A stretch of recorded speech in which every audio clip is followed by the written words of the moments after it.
Monsieur Robert.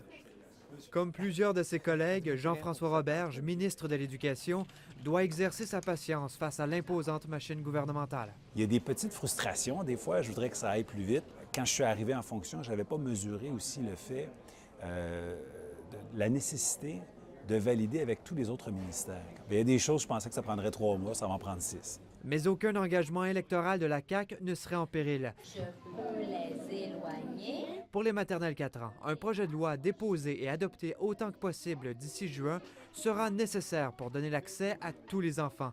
Présentement, seuls les milieux défavorisés sont visés par la loi. On veut que ça soit accessible à tous, non obligatoire, mais accessible à tous. Peu importe que ce soit classe moyenne, favorisée ou défavorisée. Seulement un peu plus de 200 nouvelles classes de prématernelle sont prévues pour septembre, mais le gouvernement caquiste en promet 5000 d'ici 5 ans. Les 2 premières années, il n'y aura pas une si haute augmentation. Mais à partir de l'an 3, 4 et 5, c'est sûr que ça va augmenter pas mal. L'engagement dépend entre autres des nouvelles et belles écoles dont rêve le ministre.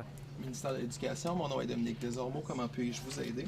Les délais entre les annonces et les ouvertures seront réduits à 3 ans, mais pour y parvenir, des nouveaux processus qui tardent à se mettre en place s'imposent. Il y a des revalidations en cours de chantier là, qui sont excédentaires, là, qui sont de trop. Il y a de la paperasse, il y a de la bureaucratie où le ministère en demande trop en suivi et en supervision, alors que des fois, quand c'est donné, faut laisser y aller. Le ministre prétend même que le gouvernement libéral lui a laissé une mauvaise surprise. Une pénurie criante de locaux. Particulièrement dans la grande région de Montréal. Je savais que c'était un enjeu.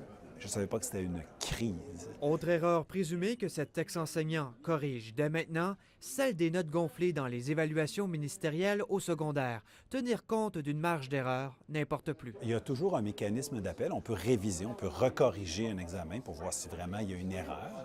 Mais en même temps, il y a toujours une limite. Hein? Avec le précédent gouvernement, on nous faisait croire que la limite, c'était 60. Mais en réalité, à 58, il mettait 60. Il faut arrêter de mentir aux gens. Comme quoi Jean-François Roberge veut réussir là où ses prédécesseurs n'ont pas voulu s'aventurer, la réforme des commissions scolaires, il n'en démord pas. Elles seront transformées en centres de services dans 1 an et demi. Ici Mathieu Dion, Radio-Canada, Québec.